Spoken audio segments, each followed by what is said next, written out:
Hello everybody and welcome to Heel and Hammer South Coast GT coverage. This is the sort of preview, if you like. We're sort of sitting here on the Friday of the event. We've just logged some boards into the van and out of the van. We're just about to go to the hall and hopefully have some support when we get there ready for it. So all quite excited and ready to go. I've got my right, Wayne, the man himself, you would have seen him before. And Bryan, you may not have seen, the Hobbykilla. Welcome to the show. Thank you.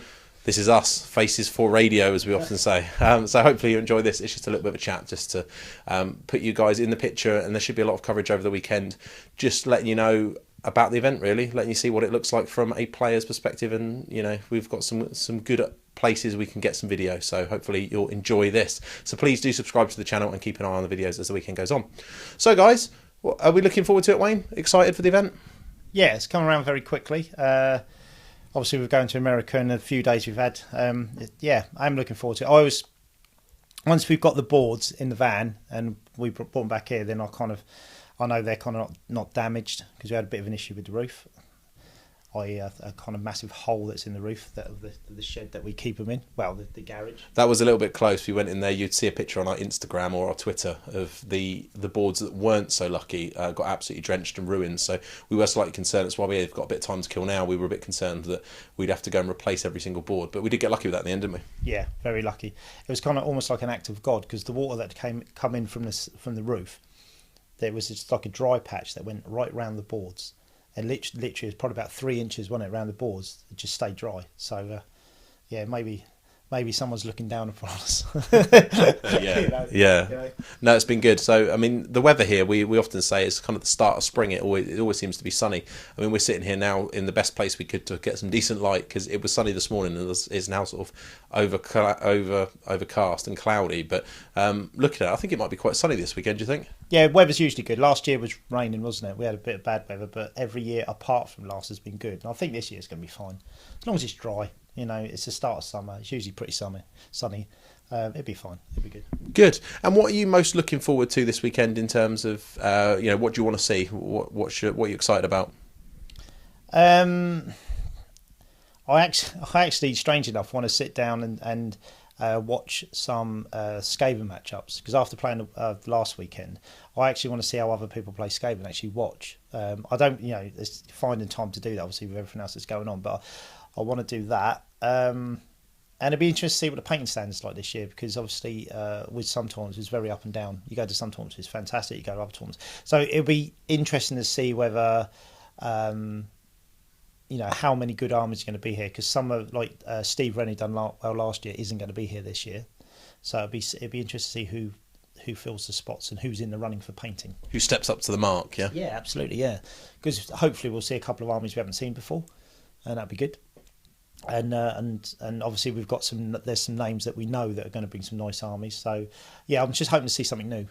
Yeah, it was strange. Last year's South Coast GT, for anybody that didn't see the pictures, we had 2 US guys come across who are some of the best painters in the US, and they sort of cleared up several of the trophies. And then we had our own Steve Wren in the mix as well, and a few other guys that were so close. So this year it'd be interesting, won't it, to see what people bring without these extra armies. So big field, near enough 200 players. We always have some last minute drops. It's probably going to end up being 190 something, but still a lot of people with a lot of armies, isn't it? So hopefully that'll be good. So, but mainly new stuff you're looking forward to. Yeah, I mean, it's always, obviously last weekend being at Adepticon, apart from ours and Mark Wildman's armies, we hadn't seen any of the armies, so everything was brand new, and that was really good to see different builds. And that's another thing I'd be interested in, seeing different builds, not the internet list. I want to see some armies where people have actually fought for themselves and actually come up with their own ideas and plan their own style. That'd be good, because recently you don't see a lot of that, but hopefully we will. Good. And Bryan, from your perspective as a player for this weekend, what are you looking forward to the most? I think I always like this tournament. It's a nice relaxed event. It always feels like the first one of the year, although it isn't. Kind of picking up on what Wayne said, I think I kind of shift from helping you set up mode. Once the tables are done and labelled, then it goes into, right now I'm playing at this event mode. Yeah, I'm just looking forward to 6 good games, I think. There's always a chance to play 6 people you've never played before at the South Coast, which is always good. So yeah, a good relaxed weekend of gaming, hopefully against 6 different people with 6 different armies. You know, it's always, you never want to go to a tournament and play 4 or 5 of the same race. So No, you don't want to do that. No, that's true. You don't want to travel to America to do that, do you? No, you don't. No, more on Adepticon, I'm sure, as the audio shows get released. So, this particular composition pack and style of event we haven't actually run before. This is our 5th year anniversary, and we're always trying to mix it up every year. So, Bryan, as a player, how have you found the comp pack this year? Are you looking forward to seeing it? I know you were one of our solid proofreaders and people giving feedback. I mean, how do you think it's going to go? I think it'll be interesting. I think the comp pack will have some effect. I think win-loss draw will probably have a bigger effect than the comp pack. You know, what works under 20-0 often doesn't work that well under win-loss draw. I think, you know, there's been a lot of talk about it. You'll see the Death Star, so large units with lots of characters in it. I think you'll see armies built that way, so with fewer larger units, kind of, you know, like it was back at the beginning of the edition.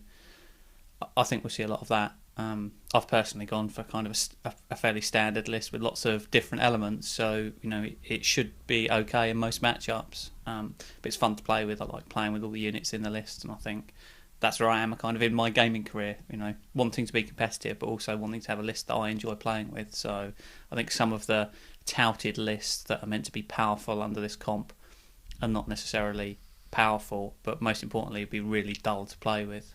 Sure. Okay, so I'm going to put you both on the spot now and ask you individually. What do you think, having seen the comp pack, you've got to pick a race. I'm going to let you pick a race. What's going to win? Top 3. Top 3. What's going to be in there?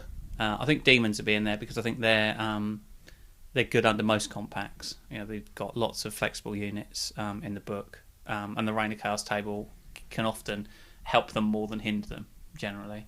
So that's one. I think Dark Elves, again, for the same reason.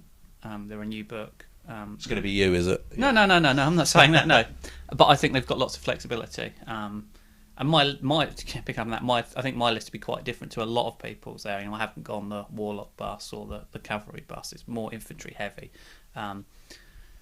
Third one, I don't know. I think the Dwarfs could do quite well. I think with a new book that people haven't quite sussed out, the potential to get quite a low comp score, which in this comp pack allows you to essentially pick the deployment that you're playing, means that they could be playing Battle for the Pass. So you could have dwarf lists optimised for playing Battle for the Pass with low comp scores. I think they could do well, especially in win-loss draw. I don't think they'll win, but I think they'll show a reasonably high percentage in the top 20. I think would be dwarfs.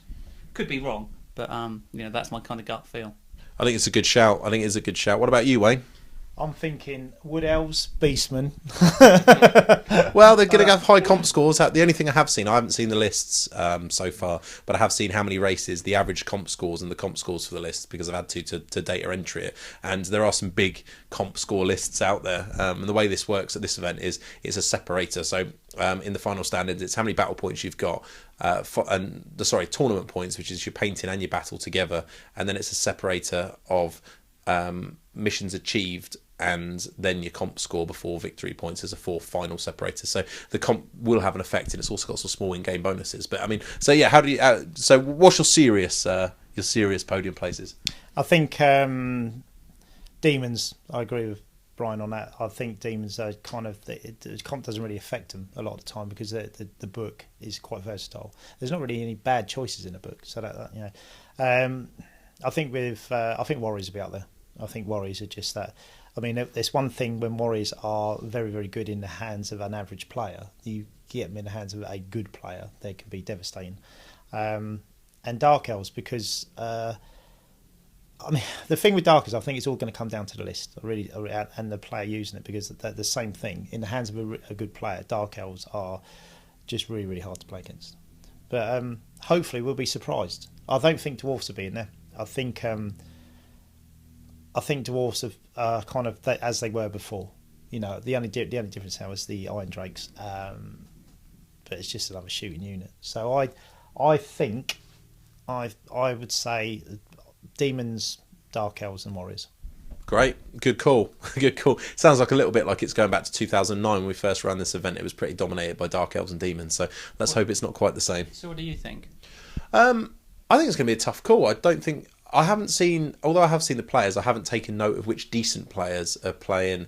No disrespect to anybody in terms of calling someone a decent player, but the guys that regularly podium and compete for the wins, what they're playing, because I always think that a good player will pull more than a necessarily just a guy with a good list. But I think we'll see High Elves in there. I think High Elves will be in the top 3. Wouldn't surprise me to see a Demon army and a Dark Elf army. So yeah, I'll go Dark Elves, Demons, High Elves. We'll probably be completely thrown out of this now, and it'll be Dwarfs, Tomb Kings, and something else. But you never know. Our differences is Dwarfs, High Elves, and Warriors. Yeah. So there you go. But we've all seemed to agree that Dark Elves and Demons are in there. I'm not sure if that's a good thing from the perspective that we wrote the comp pack or not, but we'll find out. So hopefully you've enjoyed this preview. There'll be plenty more to come over the weekend, so make sure you check us out. Subscribe to the channel, like the video, all helps promote the show. And of course, tune into the podcast, www.heelandhammer.com. Make sure you follow us on Instagram for all the consolidated pictures of the weekend. And that's the username Heelandhammer. See you soon. Bye. Bye.